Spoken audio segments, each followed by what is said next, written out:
ഇങ്ങനെയാണ് വായിച്ചത്. ദർശനത്തിന് ഒരവധി വെച്ചിരിക്കുന്നു. അത് സമാപ്തിയിലേക്ക് ബന്ധപ്പെടുന്നു. സമയം തെറ്റുകയില്ല. അത് വൈകിയാലും അതിനായി കാത്തിരിക്കുക. അത് വരും, നിശ്ചയം, താമസിക്കുകയില്ല. Praise the Lord. ഹല്ലേലൂയ. ദൈവമക്കളെ, നമ്മുടെ ദൈവം ഒരു വാക്ക് പറഞ്ഞിട്ടുണ്ടെങ്കിൽ, ദൈവം ഒരു വാഗ്ദത്തം നൽകിയിട്ടുണ്ടെങ്കിൽ അതിനുവേണ്ടി നമ്മൾ കാത്തിരിക്കണം. ഹബക്കൂക്ക് പറയുകയാണ്, അത് സമാപ്തിയിലേക്ക് ബന്ധപ്പെട്ടുകൊണ്ടിരിക്കുകയാണ്. അത് വരും, അത് നിശ്ചയമാണ്. പക്ഷേ നാം എന്ത് ചെയ്യണം? കാത്തിരിക്കണം. അതിനിടയ്ക്കൊരു സെന്റൻസ് പറഞ്ഞിട്ടുണ്ട്, സമയം തെറ്റുകയില്ല, സമയം തെറ്റുകയില്ല. ഇന്ന് രാത്രി ഈ മീറ്റിംഗിൽ സംബന്ധിക്കുന്ന ഓരോ പ്രിയപ്പെട്ടവരോടും എനിക്ക് ഇന്ന് രാത്രി ഓർപ്പിക്കാനുള്ളത്, നമുക്ക് പല കാര്യങ്ങൾ തെറ്റിയാലും ദൈവത്തിന് തെറ്റ് പറ്റുകയില്ല. വ്യക്തിപരമായി, കുടുംബത്തോട്, തലമുറകളോട്, സഭയോട് ദൈവം ഒരു വാക്ക് കൽപ്പിച്ചിട്ടുണ്ടെങ്കിൽ ഇന്ന് രാത്രി ഞാൻ വീണ്ടും അതിനെ ഓർപ്പിച്ചുണർത്തുകയാണ്. ദൈവം പറഞ്ഞ വാക്ക് സമയത്ത് തെറ്റിപ്പോകാതെ അതിന്റെ കൃത്യ സമയത്ത് ദൈവം അത് നിവർത്തിക്കുന്ന ദൈവമാണ്. Price the Lord. ആദ്യം തന്നെ വായിച്ചത് ദർശിരിക്കുകയാണ്, ഒരു അവധി വെച്ചിരിക്കുകയാണ്. ഇന്ന് രാത്രി ഞാൻ പറയുന്ന എല്ലാ ഭാഗങ്ങളും നിങ്ങൾ ശ്രദ്ധിക്കണം. മാറ്റമില്ലാത്ത ശക്തമായ വചനം ഇന്ന് രാത്രി ഓരോരുത്തരോടും ദൈവം സംസാരിക്കുമെന്ന് ഞാൻ പൂർണ്ണമായി വിശ്വസിക്കുകയാണ്. അത് നിങ്ങളോട് മാത്രമല്ല, എന്നോടും ഇന്ന് രാത്രി ദൈവം ഇടപെടും എന്ന് ഞാൻ വളരെ പ്രതീക്ഷിക്കുകയാണ്. ഈ വാക്യത്തിൽ നിന്നൊരു കാര്യം നാം മനസ്സിലാക്കേണ്ടത്, ദർശനം ലഭിച്ചതായിരിക്കുന്ന വ്യക്തിയോട് സാത്താൻ വളരെ പോരാടും. എന്തിനാണെന്നറിയാമോ? അത് ദർശനം നടക്കാതിരിക്കുവാൻ. എപ്പോഴും എവിടെയും ഏത് കാലത്തും നോക്കിക്കോ, ദർശനമുള്ളവരോട് പിശാചിന് പോരാട്ടമുള്ളൂ കേട്ടോ. അല്ലാത്തവരോട് പിശാചിന് പോരാട്ടമൊന്നും ഇല്ല. അങ്ങനെയാണെങ്കിൽ ദൈവം ഒരു വാക്ക് കൽപ്പിച്ചിട്ടുണ്ടെങ്കിൽ അത് സമയം തെറ്റാതെ, ഒരു മിനിറ്റ് പുറകോട്ടോ മുൻപോട്ടോ പോകാതെ തക്ക സമയത്ത് ആ ദർശനത്തിന് നമ്മുടെ ദൈവം എന്ത് ചെയ്യുന്നവനാണ്? സമാപ്തി വരുത്തുന്ന ദൈവമാണ്. നമുക്കറിയാം, യേശുവിന്റെ ജനനത്തെ സംബന്ധിച്ച് ഞാനൊരു പ്രത്യേക വിഷയത്തിലേക്ക് പ്രവേശിക്കുകയാണ്. ഈ വാക്യം തെളിയിച്ചെടുക്കുവാനായിട്ട് ഞാന് ദൈവവചനത്തിലെ ഒരു പ്രത്യേക ഭാഗത്തേക്ക് ഞാൻ പ്രവേശിക്കുക. നിങ്ങൾ എന്റെ കൂടെ വരണം. ഉൽപ്പത്തി പുസ്തകത്തിന്റെ 3-ാം അധ്യായം എടുക്കാമോ? 15-ാം വാക്യം നാം വായിച്ചാൽ, ആദാം പാപം ചെയ്ത് ദൈവ തേജസ്സ് നഷ്ടപ്പെടുത്തി ദൈവത്തിൽ നിന്ന് അവൻ അകന്നു പോയപ്പോൾ അവനെ രക്ഷിക്കുവാനായിട്ട് ദൈവം ഒരു കാര്യം തീരുമാനിച്ചു. തന്റെ ഏകജാതനായ പുത്രനെ ഈ ലോകത്തിലേക്ക് ഒരു സ്ത്രീയുടെ സന്തതിയായിട്ട് അയക്കുമെന്ന് ദൈവം അവിടെ വെച്ച് അന്ന് തീരുമാനിച്ചതാണ്. വായിച്ചാട്ടെ, ഉൽപ്പത്തി 3:15 പ്ലീസ്. ഞാൻ നിനക്കും സ്ത്രീക്കും നിന്റെ സന്തതിക്കും അവളുടെ സന്തതിക്കും തമ്മിൽ ശത്രുത്വം ഉണ്ടാക്കും. അവൻ മതി. അവളുടെ സന്തതി എന്ന് പറഞ്ഞാൽ യേശു ക്രിസ്തുവിനെ മാനവരാശിക്ക് വേണ്ടി ദൈവം ആ ഏദൻ തോട്ടത്തിൽ വെച്ച് തന്നെ ഒരു വാഗ്ദത്തം കൊടുക്കുന്നതായിട്ട് നമുക്ക് കാണാൻ കഴിയും. ഈ ഭാഗം ദൈവം സംസാരിക്കുമ്പോൾ സാത്താനും അത് കേൾക്കാനിടയായി. അവിടെ പറയുകയാണ്, അവളുടെ സന്തതിന്റെ തല തകർക്കും. സാത്താന് വലിയ പ്രഹരമുണ്ടാകുമെന്ന് സാത്താന് മനസ്സിലായി. അപ്പോൾ പിന്നീടുള്ളതായിരിക്കുന്ന സാത്താന്റെ പദ്ധതി എന്തായിരുന്നെന്നറിയാമോ? സ്ത്രീയുടെ സന്തതിയായി യേശു ലോകത്തിൽ ജനിക്കരുത്. മനസ്സിലായല്ലോ? ഇന്ന് രാത്രി ഞാൻ ദൈവജനത്തെ ഓർപ്പിക്കട്ടെ, സ്വർഗത്തിലെ സർവശക്തനായ ദൈവം തമ്പുരാൻ തന്റെ വായു കൊണ്ടൊരു വാക്ക് പറഞ്ഞിട്ടുണ്ടെങ്കിൽ അത് സമാപ്തിയിലേക്ക് ബന്ധപ്പെട്ടുകൊണ്ടിരിക്കുകയാണ്. അത് വൈകിയാലും വരും, അത് നിശ്ചയമാണ്. സമയം തെറ്റുകയില്ല എന്ന ദൈവത്തിന്റെ വചനം നമ്മെ ഇന്ന് രാത്രി ഓർപ്പിക്കുകയാണ്. അങ്ങനെയാണെങ്കിൽ പിന്നീട് സാത്താൻ ശ്രദ്ധിച്ചുകൊണ്ടിരുന്ന കാര്യം എന്താണെന്നറിയാമോ? സ്ത്രീയുടെ സന്തതിയായ യേശു ലോകത്തിൽ ജനിക്കരുത്. അങ്ങനെ നാം ആ ഏദൻ തോട്ടം മുതൽ നാം ശ്രദ്ധിച്ചാൽ പിന്നീട് സാത്താൻ പ്രവർത്തിച്ചതും മൊത്തം യേശു ഭൂമിയിൽ ജനിക്കരുത് എന്ന് വാതുകെട്ടി അവൻ പ്രവർത്തിപ്പാനായിട്ടിടയായി. നമുക്കറിയാം, ഹാബേലിൽ കൂടെ ആ സ്ത്രീയുടെ സന്തതി ജനിക്കാതിരിക്കത്തക്കവണ്ണം അവിടെ സംഭവിച്ചത് എന്താണെന്ന് അറിയാമോ? കായീൻ മുഖാന്തരം ഹാബേലിനെ സാത്താൻ കൊല്ലിക്കുവാനിടയായി. സാത്താൻ വിചാരിച്ചു, ഞാൻ ജയിച്ചു. പക്ഷേ ദൈവം ഒരു വാക്ക് കേൾപ്പിച്ചാൽ, ദൈവം അത് തീരുമാനിച്ചിട്ടുണ്ടെങ്കിൽ അതിനെതിരായി സാത്താൻ എത്ര പ്രവർത്തിച്ചാലും ദൈവം തമ്പുരാൻ മറ്റൊരു പദ്ധതി ആവിഷ്കരിക്കുന്ന ദൈവമാണ്. ഇന്ന് രാത്രി ദൈവവചനം വളരെ ശക്തമായി നമ്മോട് സംസാരിക്കുമെന്ന് ഞാൻ കരുതുകയാണ്.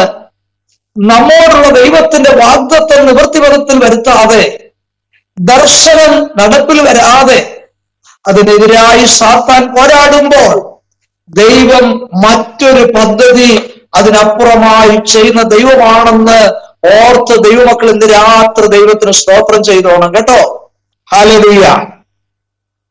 അങ്ങനെ ഹാബേലിനെ കൊല്ലിച്ചുവെങ്കിലും ദൈവം ഹാബേലിന് പകരം ദൈവം ഒരു മകനെ ശേത്തിനെ ദൈവം കൊടുക്കുവാനായിട്ടിടയായി. തുടർന്ന് നോഹയുടെ കാലമെത്തി. നോഹയുടെ കാലം എത്തിയപ്പോൾ എന്താ സംഭവിച്ചെന്നറിയാമോ? ദൈവജന ലോകത്തിൽ ഇല്ലാതെയായി, വേർപാട് നഷ്ടപ്പെട്ടു പോയി, വിഗ്രഹാരാധികളായി മനുഷ്യൻ തീർന്നു. സാത്താൻ വിചാരിച്ചു ഇനി യേശു ജനിക്കുകയില്ല. എന്നാൽ ആ സമയത്ത് ദൈവം ചെയ്ത മറ്റൊരു പ്രവൃത്തിയാണ്, ഒരു നീതിമാനായ നോഹയെ ദൈവം തിരഞ്ഞെടുക്കുവാനായിട്ടിടയായി.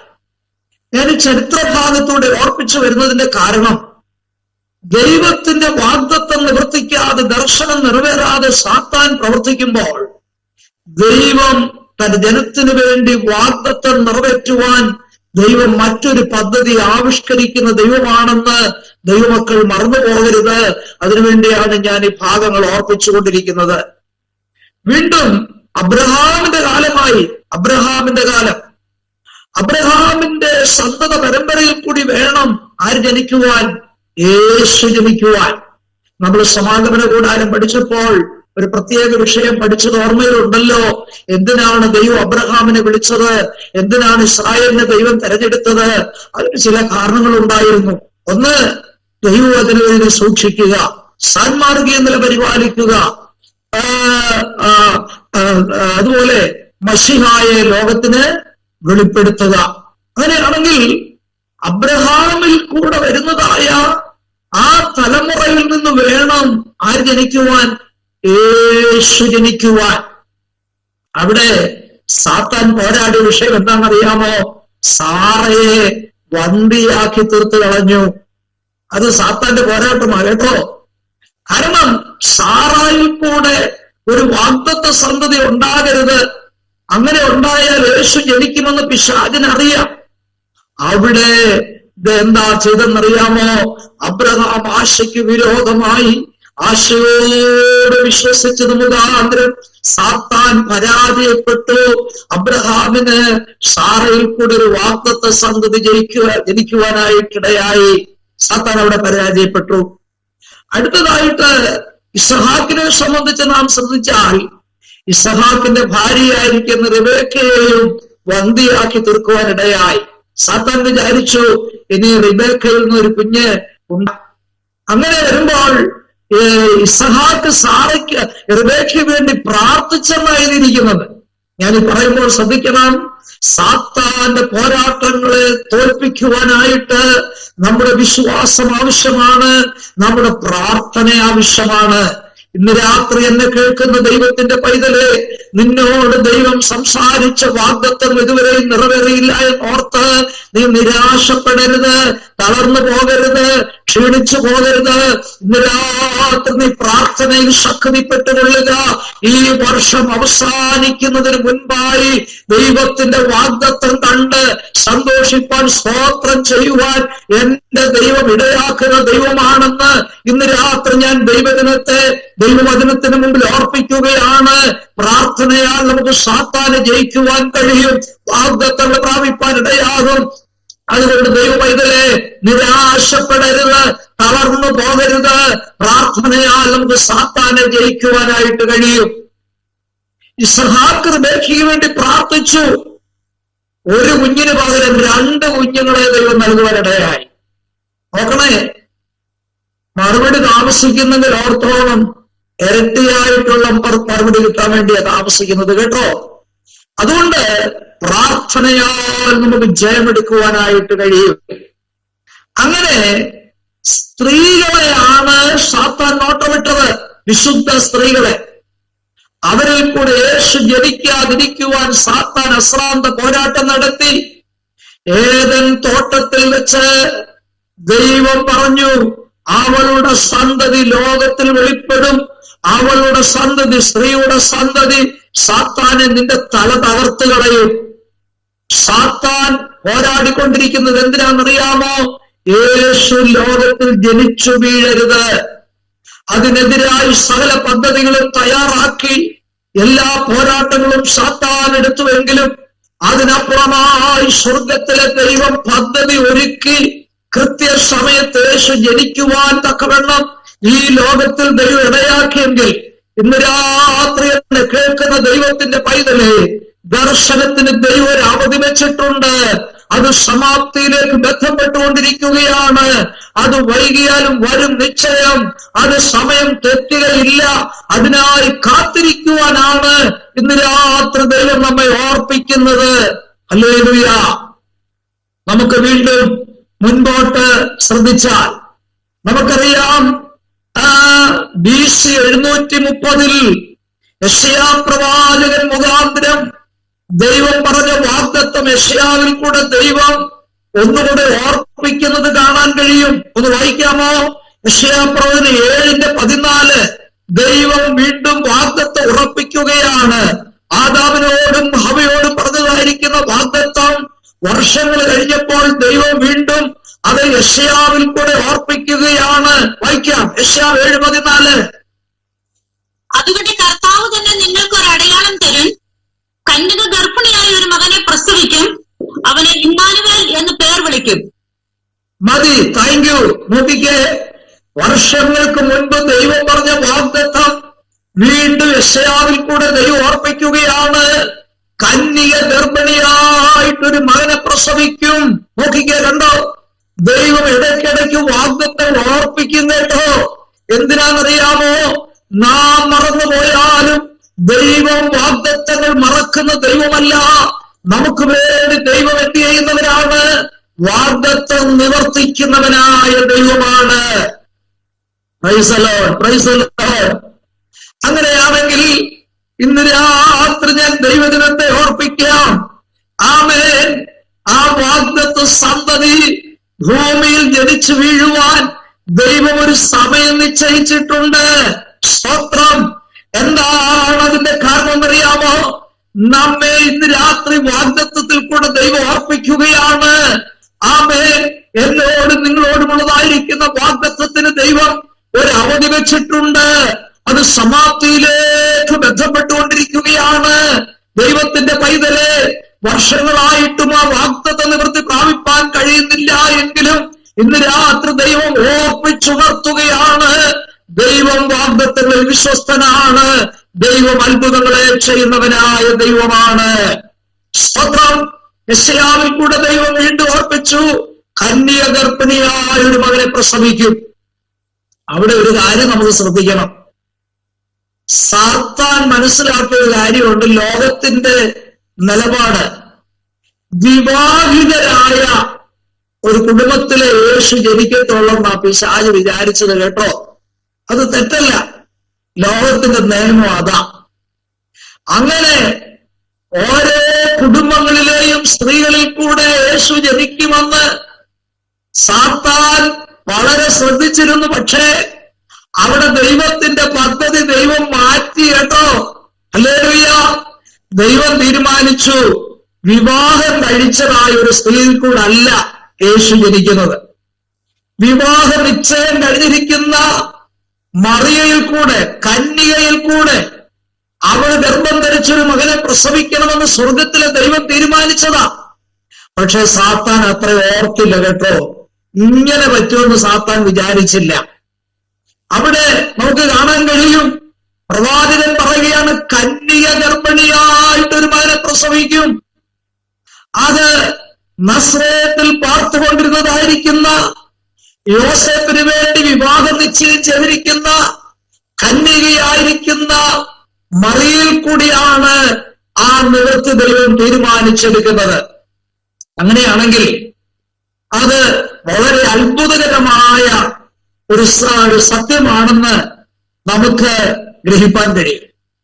ആ കന്യകയുടെ അടുക്കൽ ഗബ്രിയേൽ ദൂതൻ വന്നിട്ട് ഒരിക്കൽ പറഞ്ഞു, കൃപ ലഭിച്ചവളെ, നിനക്ക് വന്ദനം. ആ വന്ദനസ്വരമൊക്കെ കേട്ടപ്പോൾ മറിയയ്ക്ക് സന്തോഷമായി കാണും.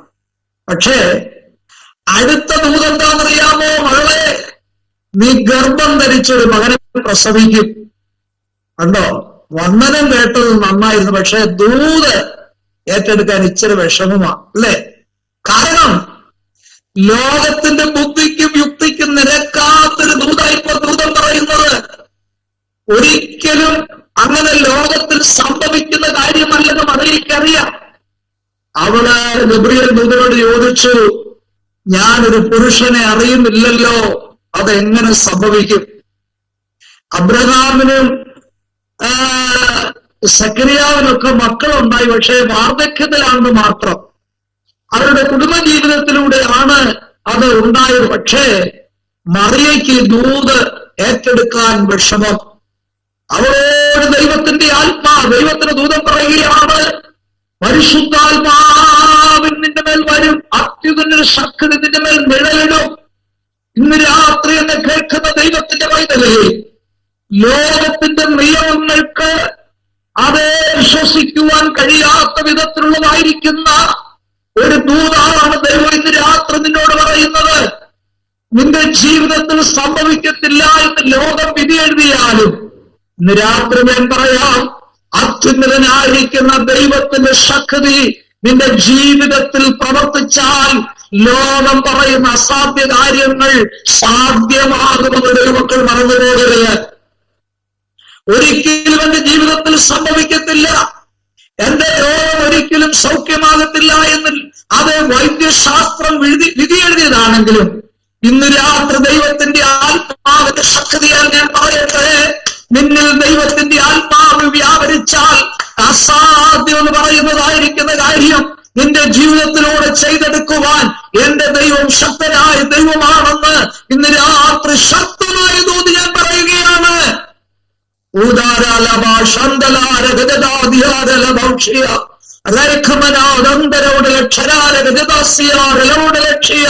യേശുവിന്റെ നാമം ഇന്ന് രാത്രി ജയമെടുക്കട്ടെ. ലോകത്തിന്റെ ചുറ്റും എന്ന് പറയും ഇത് സാധ്യമല്ല, ഇത് നടക്കത്തില്ല, ലോകപ്രകാരം അത് നടക്കുവാൻ സാധിക്കത്തില്ല. പക്ഷേ അസാധ്യങ്ങളെ സാധ്യമാക്കി തീർക്കുന്ന ദൈവത്തിന്റെ ആത്മശക്തി നമ്മുടെ മൺകൂടാരത്തിൽ വ്യാപരിച്ചു കഴിയുമ്പോൾ, നമ്മുടെ തലമുറകളുടെ മേൽ വ്യാപരിച്ചു കഴിയുമ്പോൾ, നമ്മുടെ സഭയുടെ മേൽ വ്യാപരിച്ചു കഴിയുമ്പോൾ, നമ്മുടെ ദൈവദാസന്മാരുടെ മേൽ വ്യാപരിച്ചു കഴിയുമ്പോൾ, അസാധ്യങ്ങൾ സാധ്യമാക്കി തീർക്കുന്ന ഒരു ആത്മാവിന്റെ ശക്തി എന്നോട് നിങ്ങളോട് കൂടെ ഉണ്ടെന്ന് ഇന്ന് രാത്രി ദൈവജനം മറക്കരുത്.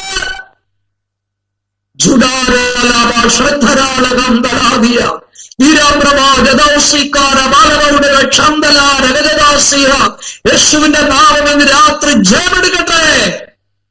Price the Lord, praise the Lord.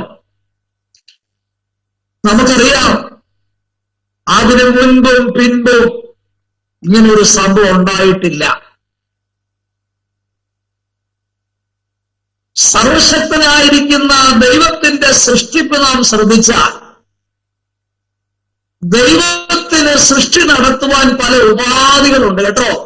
പല ഉപാധികൾ ദൈവത്തിന്റെ പക്കലുണ്ട്.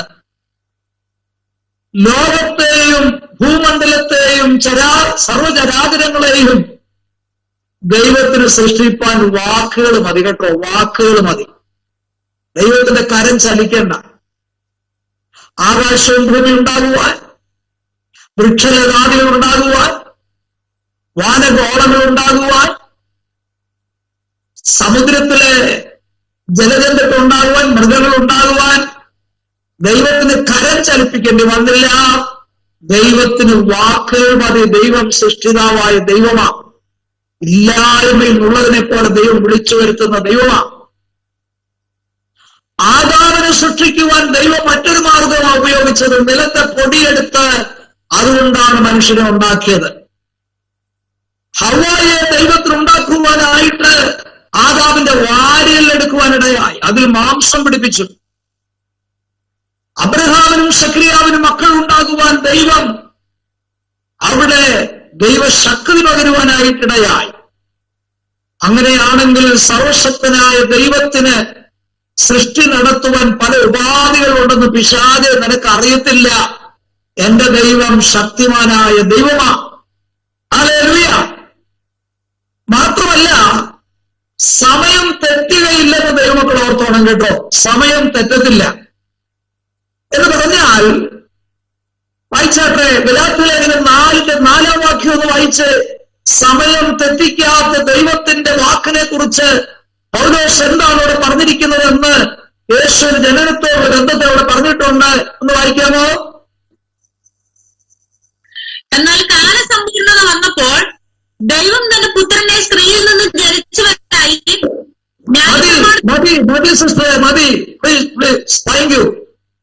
കാലസമ്പൂർണത വന്നപ്പോൾ സ്ത്രീയുടെ സന്തതിയായി ജനിക്കുമെന്ന് അവിടെയും ദൈവത്തിന് ദാസനായിരിക്കുന്ന പൗലോസിൽ കൂടെ ദൈവം ആ ഭാഗം ഓർപ്പിച്ചിരിക്കുകയാണ്. അങ്ങനെയാണെങ്കിൽ യേശുവിന്റെ ജനന സ്ഥലം പോലും പ്രവാചകനിൽ കൂടെ ദൈവം മുന്നമേ ഓർപ്പിച്ചിട്ടുണ്ട് കേട്ടോ. സമയം മാത്രമല്ല, യേശു എവിടെ ജനിക്കണമെന്ന് ദൈവം തന്റെ പ്രവാചകനിൽ കൂടെ ഓർപ്പിച്ചിട്ടുണ്ട്. ഒന്ന് വായിച്ചേ. മീകാപ്രവചനം 5-ാം അധ്യായത്തിന്റെ 2-ാം വാക്യത്തിൽ വ്യക്തമായി പറഞ്ഞിരിക്കുന്നു, എന്റെ യേശു എവിടെ ജനിക്കണമെന്നുള്ള കാര്യം.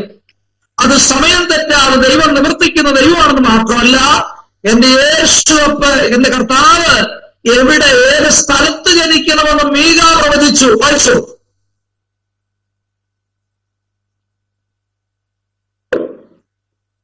മീക 5:2.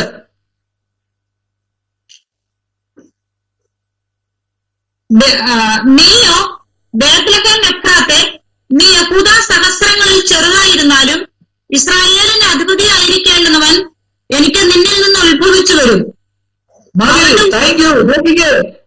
യേശു കാലസമ്പൂർണതയിൽ കന്യകയിൽ കൂടെ ജനിക്കണമെന്ന് മാത്രമല്ല ദൈവം പറഞ്ഞത്, യേശു ജനിച്ചു വീഴേണ്ട സ്ഥലം പോലും എന്റെ ദൈവത്തിന്റെ വചനത്തിൽ രേഖപ്പെടുത്തിയിട്ടുണ്ട്.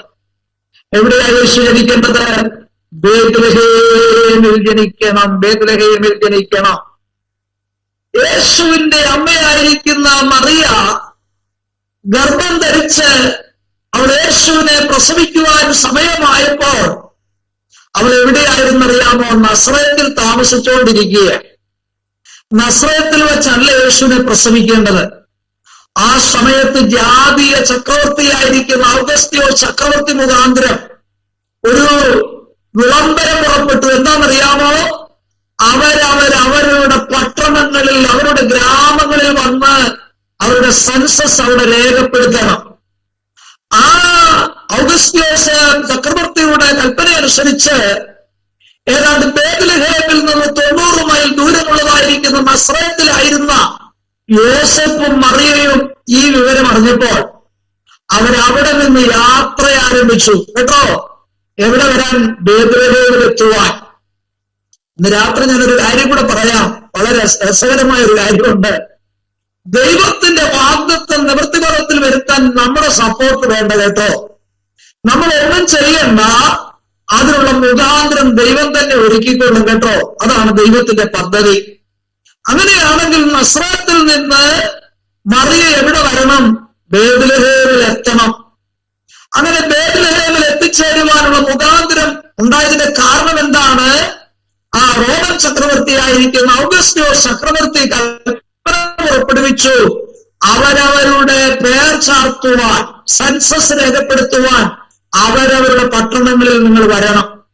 അങ്ങനെയാണെങ്കിൽ യോസേഫിന്റെ പട്ടണം, അവൻ ദാവീദ് വംശക്കാരനായതുകൊണ്ട് ദാവീദിന്റെ പട്ടണം ബേത്ലഹേമാണ്.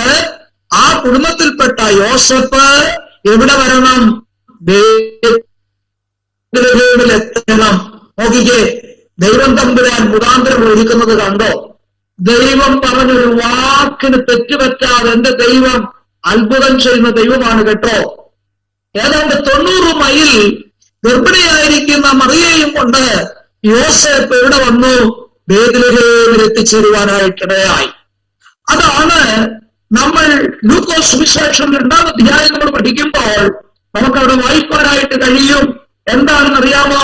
ലൂക്കോസ് 2:1 വാക്യങ്ങൾ പ്ലീസ് വായിച്ചാട്ടെ. ആ കാലത്ത് ലോകമൊക്കെയും പേർവഴി ചാർത്തണമെന്ന് ഔഗുസ്തോസ് കൈസറുടെ ഒരു ആജ്ഞ പുറപ്പെട്ടു. കുറേനിയസ് സുറിയാനിൽ വാഴുമ്പോൾ ഈ 1-ാം മാസത്തെ ചാർത്തലുണ്ടായി. എല്ലാവരും ചാർത്തപ്പെടേണ്ടതിന് താന്താന്റെ പട്ടണത്തിലേക്ക് യാത്രയായി.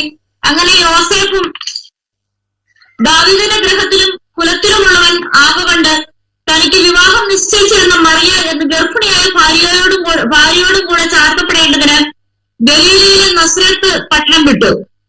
യഹൂദിയിൽ ബേത്ലഹേം എന്ന ദാവീദൻ പട്ടണത്തിലേക്ക് പോയി. അവർ അവിടെ ഇരിക്കുമ്പോൾ അവൾക്ക് പ്രസവത്തിലുള്ള കാലം തികഞ്ഞു. അവൾ ആദിജാതനായ മകനെ പ്രസവിച്ചു. സീറകൾ ചുറ്റി വഴിയമ്പലത്തിൽ അവർക്ക് സ്ഥലമില്ലായതിനാൽ പശുത്തൊട്ടിയിൽ കിടത്തി. കണ്ടോ, ദൈവത്തിന്റെ വാക്കുകൾക്ക് വ്യത്യാസം കൂടാതെ, സമയം തെറ്റാതെ, ഒരു വാക്കിന് പോലും വ്യത്യാസം കൂടാതെ അവിടെ യോസേഫ് മറിയ എത്തിച്ചേരുവാനായിട്ടിടയായി. അവിടെ വായിച്ചത് കേട്ടോ, ബേത്ലഹേമിൽ എത്തിച്ചേർന്ന സമയത്ത് അവിടെ എഴുതിയിരിക്കുകയാണ്, അവർ അവിടെ ഇരിക്കുമ്പോൾ മറിയയ്ക്ക് പ്രസവത്തിനുള്ള കാലം തികഞ്ഞു. അവൾ ആദിജാതനായ മകനെ പ്രസവിച്ചു. കണ്ടോ പ്രിയപ്പെട്ട ദൈവമക്കളെ, ഏദൻ തോട്ടത്തിൽ വെച്ച് ദൈവം വാഗ്ദത്തം ചെയ്തതായിരിക്കുന്നതിന്റെ നിവൃത്തി, യെശയ്യാവിൽ കൂടെ പറഞ്ഞതായിരിക്കുന്ന വാഗ്ദത്തത്തിന്റെ നിവൃത്തി, മീഖായിൽ കൂടെ പറഞ്ഞതായിരിക്കുന്ന വാഗ്ദത്തത്തിന്റെ നിവൃത്തി സമയം തെറ്റാതെ കാലസമ്പൂർണത വന്നപ്പോൾ ആമേൻ യേശു ബേത്ലഹേമിൽ ജനിക്കുവാനായിട്ടിടയായി. ഞാൻ ഈ വിഷയം തെളിയിക്കുവാൻ വേണ്ടിയാണ് ഈ കാര്യം ഓർപ്പിച്ചത്. അങ്ങനെയാണെങ്കിൽ ദർശനത്തിന് ദൈവം ഒരവധി വെച്ചിട്ടുണ്ടെന്ന് മറക്കരുത്. ഇന്ന് രാത്രി നമ്മോടുള്ളതായിരിക്കുന്ന ദർശനത്തിന്റെ അവധി തീർച്ചയായും അത് കാലം തികയുമ്പോൾ ദൈവം നമ്മുടെ മേൽ അത്ഭുതം പ്രവർത്തിക്കുന്ന ദൈവമാണ്. അതിന്റെ മുഖാന്തരം ദൈവം ഒരുക്കുന്ന ദൈവമാണ്. അതിനുവേണ്ടി പരിശുദ്ധാത്മാവിനെ ദൈവം നിയോഗിക്കുന്ന ദൈവമാണെന്ന് ഓർത്ത് ഇന്ന് രാത്രി നമ്മുടെ കരങ്ങൾ ഉയർത്തി നമുക്ക് ദൈവവചനത്തിനായി സ്തോത്രം ചെയ്യാം. ദൈവം എത്ര വിശ്വസ്തനാണ്. ദൈവം വാക്ക് പറഞ്ഞാൽ മാറാത്തവനാണ്. നമ്മോടുള്ളതായിരിക്കുന്ന ദൈവത്തിന്റെ വാക്കുകൾ സമയം തെറ്റാതെ അത് ദൈവം നിവർത്തിക്കുന്ന ദൈവമാണെന്ന് ഓർത്തുകൊണ്ട് ദൈവവചനത്തിനായി നമുക്ക് ദൈവത്തെ സ്തുതിക്കാം. ഹല്ലേലൂയ. ദൈവം ദർശനത്തിന് ഒരു അവധി വെച്ചിട്ടുണ്ട് സിസ്റ്ററെ. ദൈവം ദർശനത്തിന് ഒരു അവധി വെച്ചിട്ടുണ്ട് ബ്രദറെ. അത് സമയം തെറ്റാതെ അതിന്റെ നിവൃത്തി തക്ക സമയത്ത് ദൈവം ചെയ്യുന്ന ദൈവമാണ്. ഞാൻ മറ്റൊരു ഭാഗം കൂടെ ഓർപ്പിച്ച് പെട്ടെന്ന് അവസാനിപ്പിക്കാം. ഒരിക്കൽ യാക്കോബിന്റെ മകനായിരിക്കുന്നതായ യോസേഫിന് ദൈവം ദർശനം നൽകാനിടയായി. അവന് 2 സ്വപ്നം കണ്ട്. സൂര്യനും ചന്ദ്രനും 11 നക്ഷത്രങ്ങളൂടെ എന്നെ നമസ്കരിക്കും. മറ്റൊരു സ്വപ്നം, വയലിൽ കറ്റ കൊയ്തുകൊണ്ടിരുന്നപ്പോൾ സഹോദരന്മാരുടെ കറ്റകളെല്ലാം കൂടെ യോസേഫിന്റെ കറ്റയെ നമസ്കരിക്കും. അപ്പനോട് ഈ സ്വപ്നം ദർശനം പറഞ്ഞപ്പോൾ അപ്പൻ ചോദിച്ചൊരു കാര്യമുണ്ട്, ഞങ്ങള് നിന്റെ അപ്പനും അമ്മയും സഹോദരങ്ങൾ നിന്നെ നമസ്കരിക്കാൻ വരുമോന്ന്. നമുക്ക് തരുന്ന ദർശനം നമ്മുടെ കുടുംബത്തിലുള്ളവർക്ക് പോലും വിശ്വസിക്കാൻ കഴിയുന്നതല്ല കേട്ടോ. എന്നാൽ ഇന്ന് രാത്രികാലം യോസേഫിനോടുള്ള ബന്ധത്തിൽ ഓർപ്പിക്കട്ടെ, ദൈവം ദർശനത്തിന് ഒരു അവധി വെച്ചിട്ടുണ്ട്. അത് സമാപ്തിയിലേക്ക് ബന്ധപ്പെട്ടുകൊണ്ടിരിക്കുകയാണ്. അത് വൈകിയാലും വരും. അതിനുവേണ്ടി കാത്തിരിക്കുക. അത് നിശ്ചയമായി സംഭവിക്കും. പ്രിയപ്പെട്ട ദൈവമക്കളെ, ഞാൻ ആദ്യം ഓർപ്പിച്ചല്ലോ, ദർശനം ലഭിച്ചവനോടെ ഉള്ളൂ പ്രതികൂലം കേട്ടോ. ദർശനം ലഭിച്ചവർക്ക് മാത്രമേ ഉള്ളൂ പോരാട്ടം. ഈ സഹോദരന്മാർ ദർശനം അറിഞ്ഞപ്പോൾ അവർ യോസേഫിനോട് അസൂയപ്പെടാനിടയായി. ഞങ്ങൾ അവനെ നമസ്കരിക്കാൻ വരുമോ? ദൈവം അതിന് മുഖാന്തരങ്ങൾ ഒരുക്കാനിടയായി. നമുക്കറിയാം, സഹോദരന്മാർ ആട് നീറ്റുന്ന സ്ഥലത്തേക്ക് യോസേഫ് കടന്നു പോകുകയാണ്. അപ്പൻ കൊടുത്തുവിട്ടതായിരിക്കുന്ന ഭക്ഷണപ്പൊതിയുമായി സഹോദരന്മാരുടെ ക്ഷേമം അന്വേഷിക്കുവാനായിട്ട് കടന്നുപോയി. എന്നാൽ യോസേഫ് വളരെ ദൂരം സഞ്ചരിച്ചിട്ടാണ് അവരെ കാണാനിടയായത്. യോസേഫിനെ ദൂരവേ കണ്ടപ്പോൾ സഹോദരൻ ഒരുത്തൻ പറഞ്ഞു, നമുക്കവനെ കൊല്ലണം. ദർശനമുള്ളവനോടെ ഉള്ളു പോരാട്ടം കേട്ടോ. ദർശനമില്ലാത്ത നിന്നോട് ആരും പോരാടത്തില്ല. ദർശനക്കാരൻ സ്വപ്നക്കാരൻ വരുന്നുണ്ടെന്ന് പറഞ്ഞിട്ട് അവര് മുന്നമേ തീരുമാനിച്ചു അവനെ കൊല്ലണം. പക്ഷെ ഒരു കാര്യം ഞാൻ ഓർപ്പിക്കാം, ദർശനത്തിന്റെ നിവൃത്തി ജീവിതത്തിൽ സംഭവിക്കാതെ ആർക്കും നിന്നെ കൊല്ലാൻ പറ്റത്തില്ല. ആരെല്ലാം കൊല്ലാൻ പരിശ്രമിച്ചാലും അത് നടക്കുന്ന കാര്യമല്ലെന്ന്. അതേ അവര് ചെയ്തത് എന്താണെന്നറിയാമോ? ഒരു പൊട്ടക്കുഴിയിലേക്ക് അവനെ എടുത്തിടുവാനിടയായി. ദർശനമുള്ളവനെ പൊട്ടക്കുഴിയിൽ ഇടും കേട്ടോ, പേടിക്കണ്ട. പൊട്ടക്കുഴിയുടെ ആഴം എത്ര വർദ്ധിക്കുന്നോ അത്ര ഓർത്തോണം, അത്ര അനുഗ്രഹം ദൈവം സംഗ്രഹിച്ചു വെച്ചിട്ടുണ്ട്. ഹല്ലേലൂയ. പൊട്ടക്കുഴിയിൽ ഇട്ടവർ തന്നെ നിന്നെ വലിച്ചു കയറ്റാനുള്ള മാർഗവും ദൈവം ഒരുക്കും. പോരെ? ഹല്ലേലൂയ. പൊട്ടക്കുഴി കൊണ്ട് നീ അവസാനിക്കണമെന്ന് അവർ ചിന്തിച്ചു. പക്ഷേ ദർശനമുള്ള നിനക്ക് നിന്നെ പൊട്ടക്കുഴിയിൽ ഇട്ട് കൊല്ലാൻ സാധിക്കത്തില്ല. അവർ തന്നെ നിന്നെ വലിച്ചു കയറ്റും.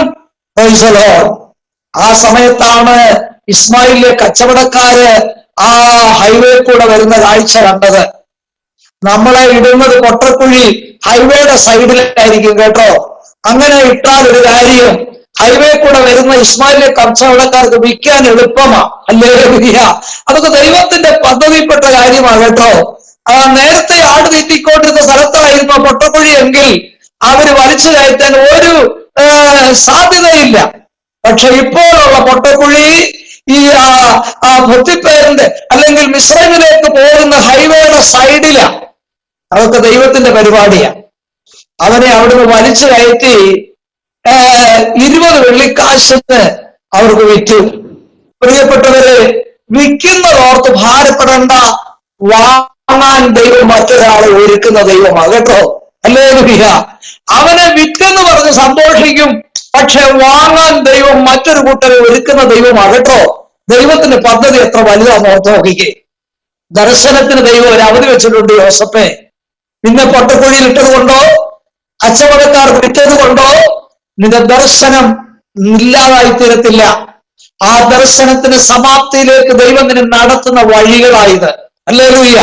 പലപ്പോഴും കഷ്ടതയുടെ ചവിട്ടുപടികൾ കയറി വേണം നമ്മുടെ ദർശനത്തിന്റെ ആ പാന്താവിൽ എത്തിച്ചേരുവാൻ. കേട്ടോ, ഈ നാളുകളിലായി കഷ്ടതയുടെ ചവിട്ടുപടിയിലൂടെയാണ് മുൻപോട്ട് പോകുന്നതെങ്കിൽ ഓർത്തോണം, അത് നിന്നെ നശിപ്പിക്കുവാനല്ല, നിന്നെ ദർശനത്തിലേക്ക് സമാപ്തിയിലേക്ക് കൊണ്ടുവരാൻ വേണ്ടിയാണ്. Price the Lord. ഹല്ലേലൂയ. ആ യോസേഫ് വിളിച്ചു പറഞ്ഞു കാണും അല്ലേ,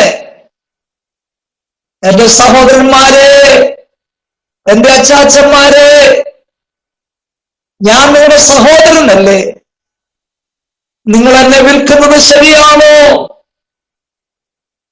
ആ കച്ചവടക്കാരോടുകൂടെ ഉടുപ്പ് പോലും അവർ ഊരിയെടുത്തു. അർത്ഥനഗ്നനായി ആ യാത്ര പറഞ്ഞ് സഹോദരന്മാരുടെ കാണുന്ന കണ്ണ് അങ്ങെത്തിയിട്ടു അവൻ നിലവിളിച്ചു കാണും, എന്നെ ഇങ്ങനെ ചെയ്യരുത്. അവന്റെ അങ്കി ഊരി ഒരാട്ടിൻകുട്ടിയെ കൊന്ന് അതിന്റെ രക്തത്തിൽ അവർ മുക്കി അപ്പനോട് പറയണം, ഇത് നിന്റെ മകന്റെ അങ്കിയല്ലേ, ദുഷ്ടമൃഗങ്ങൾ അവനെ കടിച്ചു കീറി ഈ അങ്കി ഞങ്ങൾക്ക് കിട്ടുക എന്ന് പറയാൻ. നമുക്കെതിരായി ലോകം മൊത്തം എതിരായി തീർന്നാലും ദൈവം നമ്മുടെ കൂടെ ഉണ്ടെങ്കിൽ ഭാരപ്പെടണ്ട. കേട്ടോ, സ്വന്തക്കാരും സഹോദരങ്ങളും ആരിലും എതിരായി തീർന്നാലും ദർശനം ദൈവം നിറവേറ്റുന്ന ദൈവമാണ്. പൊത്തിപ്പേർന്ന് കൊണ്ട് അവന് വിറ്റു, അവനിപ്പോ ഒരു അടിമ ആയി തീർന്നിരിക്കുക, ജോലി ചെയ്യേണ്ട അവസ്ഥകളും. പക്ഷേ അവിടെയെല്ലാം നിങ്ങൾ വായിച്ചു നോക്കിക്കോണം, എഴുതിയിട്ടുണ്ട്, യഹോവ അവനോടുകൂടെ ഉണ്ടായിരുന്നു. പൊത്തിപ്പേറിന്റെ വീട്ടിൽ വെച്ച് അവൻ പാപത്തിൽ അകപ്പെടേണ്ടതായിരുന്നു, പക്ഷേ അവൻ ദൈവത്തെ ഭയപ്പെട്ടു. കേട്ടോ, അവിടെ CC ക്യാമറ ഉണ്ടായിരുന്നത് കൊണ്ടോ അവന്റെ ജോലി പോകുമെന്ന് വിചാരിച്ചു ഒന്നുമല്ല അവൻ പാപം ചെയ്യാതിരുന്നത്. അവനൊരു ദൈവഭയം ഉണ്ടായിരുന്നു. അന്യനാട്ടിലാണ് താമസിക്കുന്നതെങ്കിലും അവനെ കാണുന്ന ഒരു ദൈവം ഉണ്ടെന്ന് അവന് വിശ്വാസമുണ്ടായിരുന്നു. നമ്മുടെ കുഞ്ഞുങ്ങൾക്കെല്ലാം ഈ ഭയം ഉണ്ടാകട്ടെ എന്ന് ഞാൻ പ്രാർത്ഥിക്കുകയാണ്. അവിടെ നിന്ന് അവനെ കാരാഗ്രഹത്തിലാക്കി, എന്നാലും അവിടെയും യഹോവ അവനോട് കൂടെ ഉണ്ടായിരുന്നു.